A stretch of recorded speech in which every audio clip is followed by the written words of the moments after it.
All right, ladies and gentlemen, we get Heatwave. And I gotta tell you this, after watching Forbidden Door, where it had good matches, but terrible storytelling, where generally it was so predictable and not spontaneous, it felt boring. With a very bad ending. I know someone below on the Forbidden Door video left information about Swerve being injured and now he's going to be out, and Will being injured and now he's going to be out. Well, I said this. I said, one, if Swerve was that badly injured, he should have never had the shot at Okada, period. You should have gave it to somebody else. Two, we already knew that, it's not the guy's fault that you know who you are, you know who you left the message. I'm not blaming you. I'm blaming the creative writing of AEW, because you didn't need to do it. The Dark Rider, you see I'm getting angry. When it comes to the Death Riders, they were already over. They didn't need to destroy Will. You could have brought out Windsor, who is Will's legitimate fiance, who wrestled the first match. Well, not the first match, I think it was the second match for the women. The second match for the women. Trying to win against Mercedes Moné. She was there. You should have had her come out, hug her future husband, and then, while they're there, walk to the back. That would have been more of a special moment than just laying him out. We already knew he was going to go out. And you didn't need to do how many Paragon shift to him? 4, 5, then maybe 6. I can't remember. I think it was between 4 to 6 Paragon shifts. And doing a chair to his freaking neck. It wasn't necessary. You could have let him have that moment by himself and then with his fiancée, then walk to the back. That would have been a somber moment, but it would have been a moment. So it sucked. I'm sorry, you can't get around it saying that it made sense for the booking of Swerve and the booking of Will Ospreay. No. Will should have never had to do that ending. And Swerve, who I actually love Swerve, what did he gain dealing with Okada? I didn't see nothing for Okada. Understand, I didn't. I didn't see anyone beating Okada. But at least you didn't have to have a Swerve Strickland have to do the job. You could have used somebody else. I would have rather seen an Orange Cassidy do that, or Bowen do that, or anyone else that you don't normally see to go up against Okada. Hell, you could have Mark Briscoe go up against Okada again. Why not? You didn't need Swerve. Anyway, when you look at Forbidden Door, the matches were all fine, but the storytelling sucked. Or was so, either there wasn't any storytelling, or was so predictable, it didn't feel like storytelling, it just felt telegraphed. Here, at Heatwave, I know it's been 3 minutes, I'm sorry guys. I had to say this, I gotta do it. When you look at past the 3 minutes I just spoke, looking at Heatwave, the matches were good, but not greater than Forbidden Door, but the storytelling was better. I'm sorry, I'm not even telling you that the storytelling was great. This is not grade 8 storytelling. We are still talking about a mostly Shawn Michaels build into Heatwave. Yes, we have Lee Fairings and I believe Fillings, and you got Paul Levesque also basically making the decisions practically almost over a Shawn Michaels, who should do it by himself. Shawn should be doing this by himself, but he's not. He's still got to work with what is the guy's name? Lee, and you also got to work with Paul Levesque. But you can tell that most of this is his booking, and it's basic booking. This isn't like black and gold NXT. Like when you look at JD and Alex, that's all they want. They want how Triple H used to book. But like I said before, Triple H poured his love into the black and gold NXT. He can't do that here. He can't. He's not going to, because he's not given the orders to do it. He's currently running Raw and SmackDown the way that Endeavor wants him to run it. Use pro wrestling, not make pro wrestling. This is what people don't understand. I know I should be doing Heatwave. I gotta explain this because not everyone understands. There is a difference between making pro wrestling and using pro wrestling to make money. When you're making pro wrestling to make money, is one thing because you're pouring your enthusiasm, you love your passion. And when you're using pro wrestling to make money, there is no passion. Let's move on. First match, which is the number one contendership to go for the NXT title for the little JC James. You got Lola Vice, you got Kiana Jordan, and you got the Miss Parker. Let me give it to you like this. Who did I believe should have won? Jada Parker. I'm not going to lie. I believe Jada Parker should have been the win-win. Flat out, no lie, no cap, no nothing. It should have been Jada because out of the difference between Lash Legends, which she did have her short interactions after the match, being so pissed off that she could not get it done, and they're ready to fight, you look at who's been built the best. Has it been Kiana Jordan? Yes, she's been built very, very well, but she doesn't need this right now. Then you got Lola Vice, who's also been built pretty well, but was she the wisest person to use in this position? No, the only major reason she's doing it is because of her interaction in AAA. Let's make it very clear. I'm not lying here. She was already in Triple Mania, I believe, because I haven't watched it. She was supposedly at Triple Mania. She worked Triple Mania, so that's the reason why she won it. But if you look at who had the most development, who has the most amount of charisma, it's Miss Parker. I'm not saying that Lola doesn't have it. I'm not saying Kiana Jordan doesn't have any. But if you see who's been built the most, it is Miss Parker. She should have won it, but she did not. It is Lola Vice because of her work on AAA. That's the truth. That is the truth. It doesn't matter. Their match was actually quite good. Seeing that Miss Parker had to do the job for both, to a certain extent, Miss Kiana Jordan, who is currently, I believe, she's currently Melo's fiance. If I'm right. I can't remember right now. Nothing wrong with her. She's actually pretty solid as a high-flying wrestler. Does she need to work a little bit more on her ground and pound or a little bit more on her grapple wrestling? The grapple's not bad. The ground and pound, she needs more work. High-flying is fine. Lola Vice, she's all ground and pound. So her work was fine. That is how Lola Vice works. Her aerial, she doesn't really have much aerial. She doesn't. She's all impact, which is a little bit of a detriment to her because I do believe she needs to have more psychology in her ground and pound than she has as a ground and pound hammer wrestler. She needs a little bit more grapple. She does. That's just me. And then Miss Parker, who's not great at ground and pound, but she can be impactive. She has some level of high flying, but not a lot. She doesn't have the two aspects of both of them, but her charisma is more over. Her talking is more over. And she just has a certain type of build that could give her something more than the other two. That's why I said it. Not just because I like her. Because, to be honest, the one I like a little bit more is Kiana Jordan. Yeah, the one that has a little bit too much of, I'm not a big high-flying wrestling fan. But I do believe Kiana Jordan is a bit better. But if I look at this objectively, it should have been Miss Parker. Next, we get the tag belts. Dark State versus Hank and Tank. I was not interested in this. Not going to lie. I didn't know who was going to get into it because we didn't know who was going to start the match. It was going to be either Sugar. It was going to be Cutler. It was going to be either Lennox or it was going to be, Osiris. I didn't know which one because they didn't let anybody know.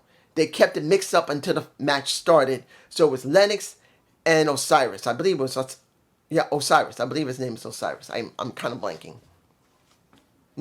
Yeah, Osiris. Do I feel anything from Lennox? No. He's been on the roster for more than a few years. He was a bookworm at one point. Then he worked with the now, who has left, Ashanti Adonis. He worked with him. That didn't really get him anywhere either. So now he's in Dark State. The last shot he probably has. Has he shown a lot more aggression? Yeah, but I don't really care about him. Then you look at Osiris, who is a big ass like this. Look like that. But do I have any care in him? No. Because I don't know what personality he has because he's just in a big smudge along with Sugar and Cutler. The only person I have any feelings towards is Cutler. Because I did see him on the first season of LFG. And I thought he had some type of personality I can feel. And those little sayings that he does that makes him sound a little funny, a little bit cringe, is the only interesting personality I've seen from Dark State at all. And you're going to say, what about Sugar? He's the most charismatic of the group. He may be charismatic, but what does he really give other than the charisma? Is he a better wrestler than Cutler? From what I've seen, no. Is he more powerful than Osiris? No. Is he more intense than Deion Lennox? No. The only one that has any level of interest is Cutler. So that's all. That's all I'm getting. So they cheated and they won the match. Now, Dark State has Hank and Tank's titles. Do I care? Unless they do this in TNA. Unless they take those titles to TNA and let the Rascals go after it, or the Nemesis go after it, or the Hardys, even though they have the Fourth Rope tag championships along with their own. I don't really care. And it's not because I just don't care about NXT. It's just that their booking sucks. I have no interest in them. Have they been impactful? Yes, but that's it. You should be trying to get them over individually like they did with the Nexus. They tried to get individuals over. Or better yet, the Shield, which they're also part of in their character development. I just don't see it. Next, we get the match I was very interested in. How are they going to get a Blake Monroe over with a Jordan Grace? The vid pack was fine. I liked it. But how are they going to do this? The story is that Blake Monroe is insecure, and she tried to use someone else's insecurity to boost her own charisma, she just wanted to be more. Not just because she's damn sexy looking, but she wanted to make sure anyone that could be a threat is gone. So Jordan Grace's own weaknesses of her being a chunky girl, which she was fucking sexy even though she was chunky. I don't know why she did that, but I mean, I'm saying this again. Jordan is still beautiful. I did like her in her old body.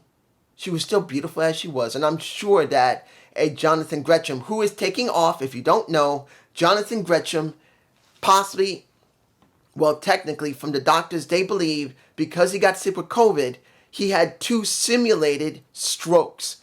2. He didn't have strokes. He shows no signs of stroke. They believe it was due to COVID-19 that he had stroke-like symptoms. He shows no sign of stroke, nothing. So they believe it was COVID-19. He would love her the way she was, even if she wasn't like super muscled out like she is now. The match was fine, but I knew that Monroe needed to get over. She had to. They want to build her up. And the way they did it made mostly okay sense. She did everything she could to cheat, which she did. At first, she acted like a chicken shit heel, which not everyone likes, but let's be honest, we don't see that often anymore. We don't see chicken shit heels in WWE as we used to. So seeing that there is one there is not 100% bad. So seeing that she was acting like a damn coward, but then trying to use any tactic to win, is alright. As long as we don't see 4, 5, or 6 people acting like chicken shit heels all the time, once in a while is alright, and she managed to win. Jordan was upset, but it's understandable she was upset, because that's the way it was. I'm fine with that. Next, the TNA 3-way Knockouts Championship match. We get let's make it very clear. I didn't know who was going to win this. I know I had thoughts about it, but I didn't know who was going to win. Was Chasey James going to retain? Because if she did, it would make sense going into Bound for Glory. If Marsha Semovich won or Ash won, I would have thought if they did it, they better have a good story to go for Marsha going into Bound for Glory or Ash going into Bound for Glory. They better have something, because the only thing that made any sense was JC to carry it until Bound for Glory, kind of like Trick Williams. We get Jasmine Nix smacking the taste out of the mouth of Ash, and she, basically getting smacked, gets Fatal Influence ejected. Fine. The rest of the match was okay. In fact, I will say this, and I know not everyone's going to agree. When you look at Ash, the former Brooke Dana Brooke. Was she a great wrestler beforehand? No. She was not great, but she was okay. Here, I gotta say, she did a decent job trying to keep both a Marsha Slimmage and a JC off balance. Every time when they tried to cash in, she interfered, which was fine. This is how she's supposed to act. She's a comedic wrestler that is vicious when she wants to be and totally over the top when she wants to be. That is just how Ash is. And with those big ass titties of hers, who wouldn't want to look at them? But here's where things get a little what the fuck, because once you see M and Heather grab JC's legs and pull her out of the ring, you wonder why the ref didn't eject them. But they weren't. They were allowed to stay. Because supposedly he didn't know what happened, but obviously he did. And then you get Ash winning. Now, you see Carlos Silva happy going, but was it good? Honestly, no. Not that Ash had to win, because believe me, in the beginning of the year, the way they were booking her, I knew eventually she was going to win. She's a comedic wrestler that has some credibility as a wrestler. So I knew that sooner or later she was going to be a champion. Do I believe it was wise here at Heatwave? No. Bound for Glory would have been better. I'm saying it right now. I wish they had done this at Bound for Glory, but they didn't want to do it because maybe they have something for JC to do. Because remember, and this is something we got to remember, we are still getting the lowest tier wrestlers of WWE. You have not seen any major tier wrestlers in TNA other than AJ Styles, and he wasn't doing anything until he was messing with Dominic. Because remember, by the time he started doing the story with Dominic is when he went to TNA and Slammiversary. Other than that, he had not done anything. So, either they're going to build a proper story for a Ash going into Bound for Glory of somebody maybe coming in that is about to start working for TNA, or they're going to try and build Marsha and Ash for Bound for Glory.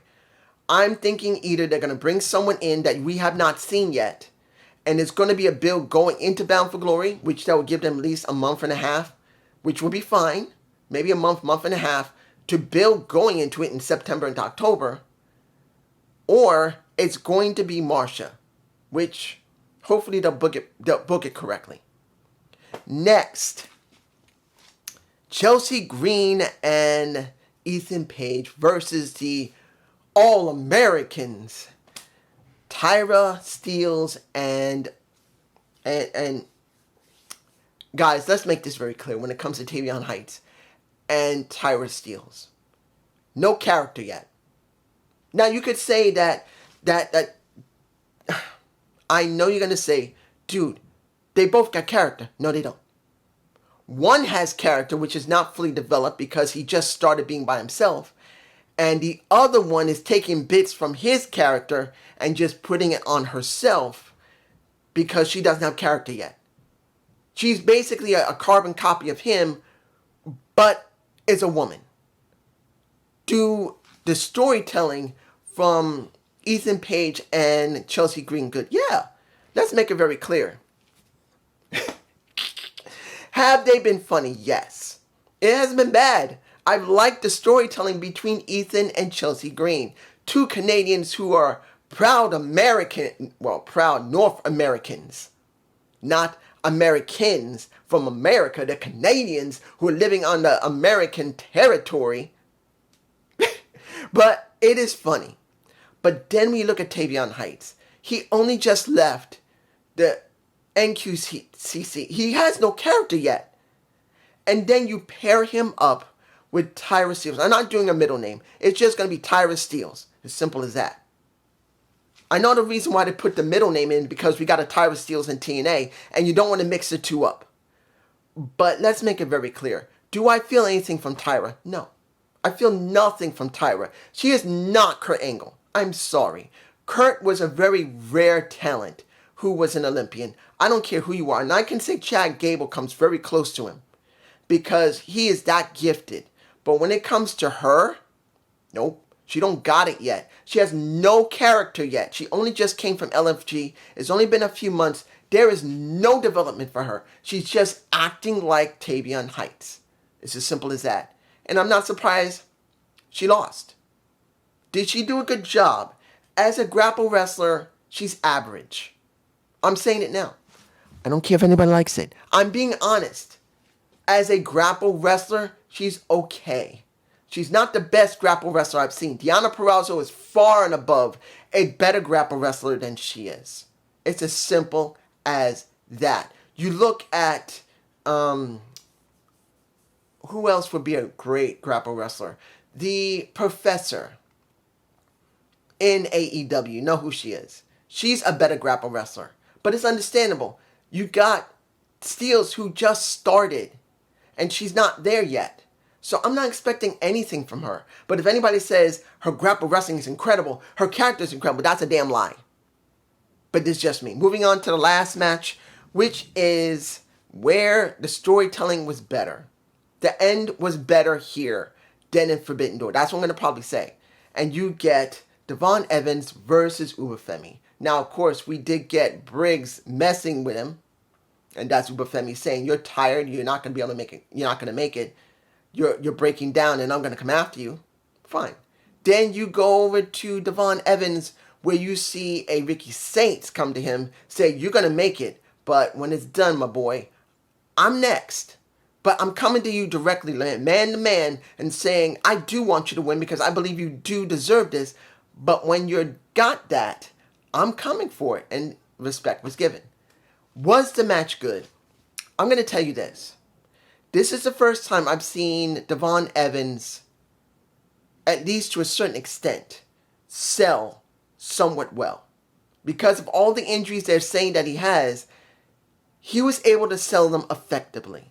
Now, that one moment where you see that when the ref gets knocked out of the ring because they were on the second turn rope, and what's the second? Yeah, the second. And Ubafemi shoves a Devon Evans off the rope and he hits the ref and he goes out the ring. Seeing that he grabs him and body slams his ass, just like Jordan Grace did with I know I didn't say during that part of the review, but when you see Jordan Grace grab a Blake, take her up in the air and just power slams her through the mat was lovely. I think that was the best power slam of the night from the second turn rope. For Ubafemi, pretty much. And then he throws his ass. Well, that's after he got pinned. Because once the other ref was out, Ubafemi gets nailed not once, not twice. Well, he had 3 cutters, but 2 of them were back to back. He lays on the mat. 1, 2, 3. But then that's from the second ref. But the first ref, while going into the second one, is trying to wave him off. But by the time he has his third one down, it was too late. And for some reason, but that counted. Now, of course, you got 2 refs in the ring, which you see as a thumbnail. But then Ubafemi grabs his ass, and that is Devon Evans, and throws him into the table that our announce team has. After that, he demolishes him in the ring and wins. And then we get a Ricky Saints coming out afterwards and facing down Ubafemi.